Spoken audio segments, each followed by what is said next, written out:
Tunamshukuru Mwenyezi Mungu Baba mtakatifu anayeketi mbinguni kwa baraka kuu ambayo ametupatia, kwani ametukubalia kupata kipawa kizuri cha kutangaza Injili. Ambaye mnamsikia ni Habishuti Innocent, ambaye napatikana katika jiji ndogo la Boga ambapo panaitwa Busio. Kwa sasa mimi naonekana katika kazi ya Mungu hapa katika kijiji cha Bunia. Nimeonekana sababu ya neno la Mungu. Ni hivi kwa saa hii tumeandaa mada ambayo ni ya kuhubiri Injili kufuatana na hali ambapo dunia imeingia ndani.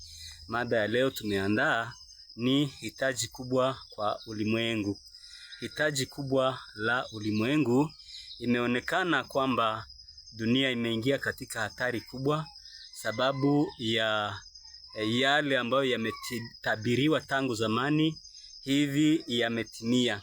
Hitaji kubwa la ulimwengu, wakati tunapoongea juu ya hitaji, inaonekana nafasi ambapo upungufu imeonekana. Ndio maana kwenye dunia hii upungufu ni mwingi sana, kama vile Nabii Isaya aliweza kuyatabiri katika kitabu cha Nabii Isaya sura yake ya 60 mstari wake wa 3. Mimi nasema Isaya sura 30 haya yake 60 haya yake ya 3, maandiko yanasema hivi. Anasema nimesema Isaya sura yake 60 na mstari wake wa 3, anasema na mataifa watajilia nuru yako. Hebu tukaanzie kwenye mstari wa 2. Kunasema maana tazama, giza litaifunika dunia na giza kuu litazifunika kabila za watu, bali Bwana atakuzukia wewe na utukufu wake utaonekana juu yako. Nabii Isaya anaeleza maneno ambayo yamefuatana vizuri na hitaji kubwa la dunia ya sasa, ambapo anasema maana giza litafunika dunia, giza litafunika hata mataifa.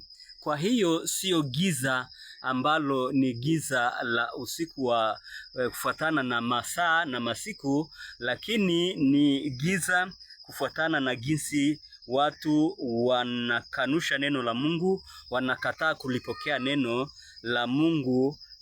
Inaonekana kwamba hiyo ndiyo giza ambayo Isaya ametabiri kwa sasa imetimia, kwa kuwa watu hawapendi kusikia neno, na ambao wanasikia neno wanaikamata kinyume cha kutaka kwa Bwana. Ni hivi Isaya anapotabiri hivi. Hebu tukaangalie kwa machache jinsi dunia imeharibika, kisha tutaona na msaada ambao Mungu ameiandalia.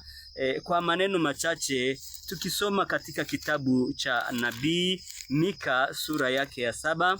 Mika sura yake ya 7 anaeleza hatari ambazo zitaonekana katika dunia mnamo siku za mwisho, yaani siku ambazo zimetutimilia.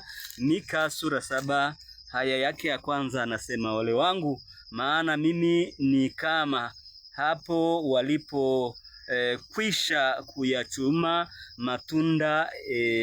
matunda ya wakati wa hari, kama zabibu zichumwazo baada ya mavuno, hapana shada la kuliwa. Roho yangu inatamani tini ivyayo kwanza. Huyu nabii Mika anakutana kabisa kwamba katika dunia ya siku za mwisho itakuwa na ole. Akasema, ole wangu, maana mimi ni kama hapo walipokwisha kuchuma matunda ya wakati wa hari. Ni kusema wakati wa kipwa unapokwenda kutafuta matunda ya yeyote hauwezi kuyapata. Na Mika huyu alipotazama tabia ambazo zinaonekana kwenye dunia, jinsi tabia za dunia zinakuwa mbaya sana, akazimaanisha na mtu ambaye anaweza kwenda kutafuta mema kwa wakati ambapo mema hayuko, anayalinganisha kwamba ni ambaye anatafuta matunda wakati mavuno yamekwisha kumalizika. Anasema hakuna hata shada la kuliwa, na roho yangu inahitaji tini ambazo ni za kuivya. Roho ya Mika huyu ilikuwa ikitamani mema ambapo hata yapata kwenye dunia. Anasema mtu amchaye Mungu ametoweka asionekane katika nchi, wala hapana mtu mwenye adili katika wanadamu. Wote huotea ili kumwanga damu. Kila mtu humwinda ndugu yake kwa wavu. Mikono yao inashika mabaya, wayatende kwa bidii. Mtu mkuu aomba ruhusa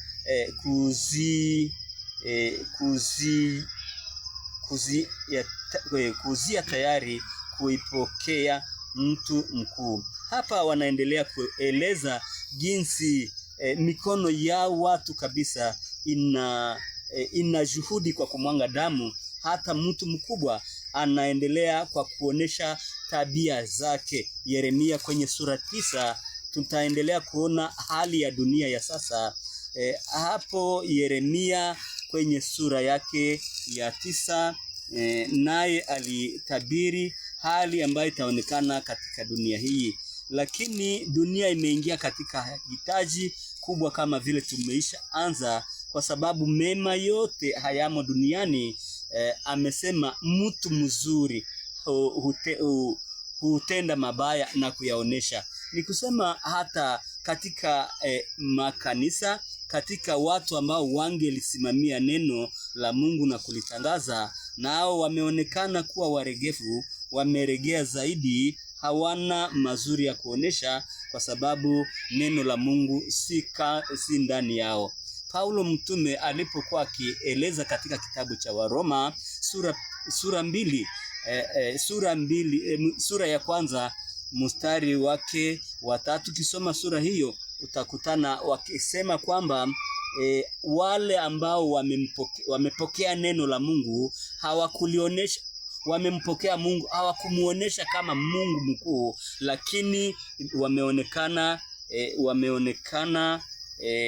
imeonekana hawana nguvu ya kumcha Mungu kama vile awezavyo. Mstari wake wa 3 hapa kitabu ni Yeremia. Amesema kupinda ulimi wao kana kwamba ni pinde, ili kusema uongo. Nao wamepata nguvu katika nchi, lakini si katika uaminifu. Maana huendelea toka ubaya hata ubaya, wala hawajui mimi, asema Bwana. Hapa Yeremia yeye alipoona mambo ambayo yanatendeka ulimwenguni katika siku za mwisho, kwani alikuwa nabii, alitazama akaona yale yatakayotendeka katika dunia. Yeye akaomba tayari angelipata nafasi katika jangwa kusudi akimbie watu wake aende kujibakilia nafasi yake peke, au angelitafuta hata pango la wasafiri katika jangwa ili akimbie watu wake, kwa sababu walikuwa wakitoka mabaya hata mabaya.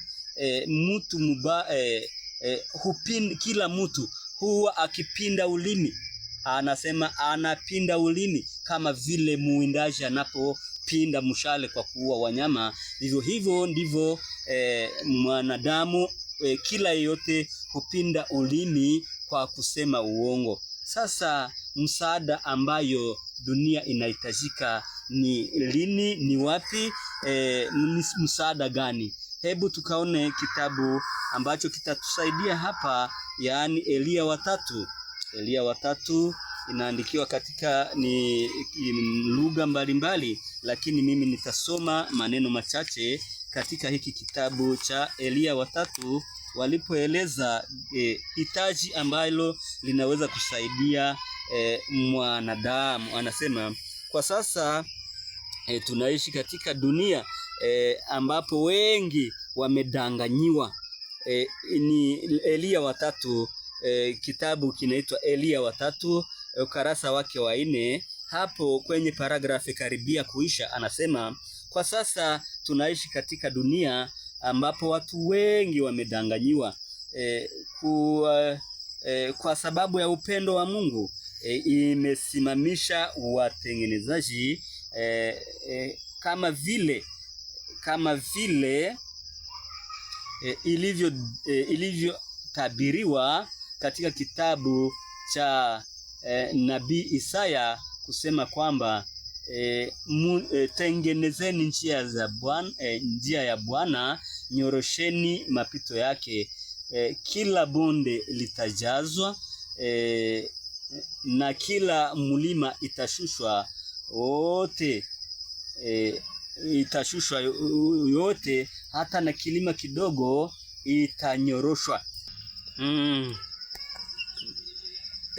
Tumesema kwamba kwa rehema za Mungu, wakati dunia imeonekana kabisa imeingia katika hatari ya kudanganyiwa, kwani Mika ametuambia kwamba hata mtu mkubwa huonesha tabia za tamaa zake. Hivyo ndivyo mtu mkubwa ambaye anaelezwa ni mtu ambaye amepokea neno la Mungu, angeliweza kusaidia wengine kwa neno, lakini huonesha tabia yake. Ndipo sasa katika kitabu cha Elia wa pili tunapata maelezo ya neno hapo ya kusema kwa sasa tumeonekana katika dunia wengi wamedanganyiwa, lakini kwa upendo Mungu ametuma watengenezaji kama vile maneno hayo yametabiliwa na nabii Isaya. Anasema tengenezeni njia ya Bwana, nyoosheni mapito yake, kila mlima utashushwa na kila bonde litajazwa. Ni kusema pale ni ambao wanajipandisha kama vile watumishi wa Mungu, au wengine wanajishusha zaidi kama vile watu ambao hawana budi kulipokea neno. Ndipo wote mtengenezaji ataweza kuwalinganisha.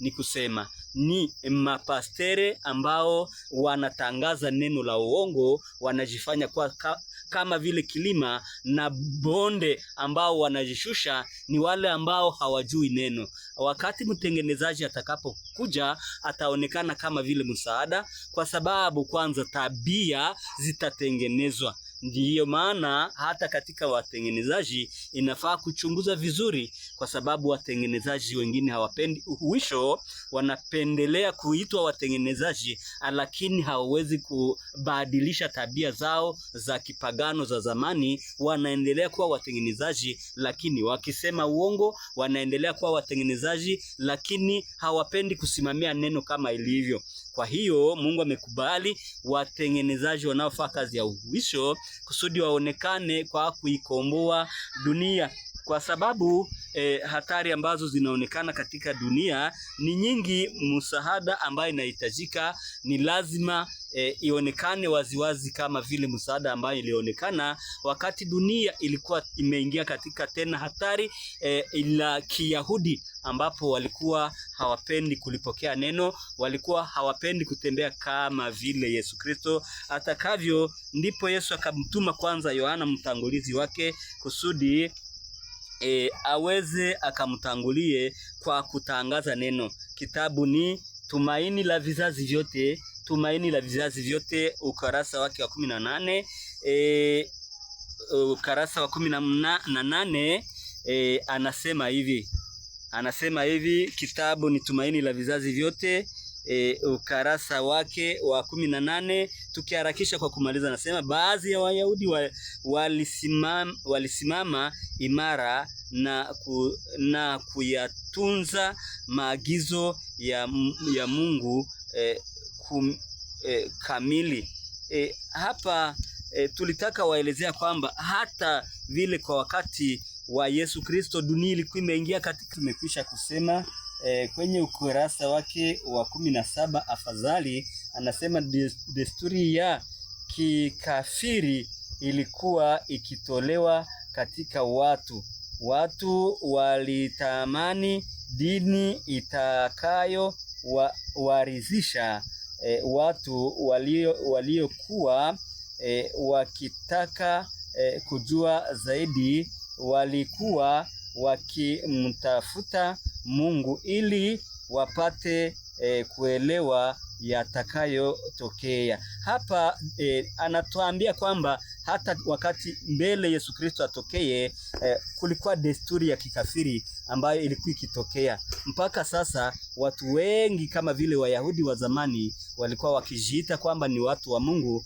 lakini desturi zao za kipagano zilikuwa tayari zikiendelea kutangazwa katika makanisa. Na hivi leo hii desturi za kikafiri, desturi za kipagano, watu hujiita wa Kristo lakini wakiendelesha tabia zao za kikafiri. Kwa sasa kama vile msaada wa dunia, tunaalika watu wote kwa kupokea watengenezaji wanaofanya kazi ya uhuisho na matengenezo, kusudi wawe msaada kwa dunia ya leo ambayo inaingia katika hatari ya kuangamia. Mungu wa salama atutakase, atukubalie kupokea ujumbe huu ambao unatolewa leo, kusudi Yesu Kristo ambaye ni karibu kuja atukute tumekwisha kuwa tayari na kutoka katika upagano ambao umejificha kwa njia ya madini, aweze akatutwae katika ufalme wa mbingu. Ndilo ombi ninalowaombea, kusudi nanyi mniombee, ni katika jina la Bwana wetu Yesu Kristo. Amen.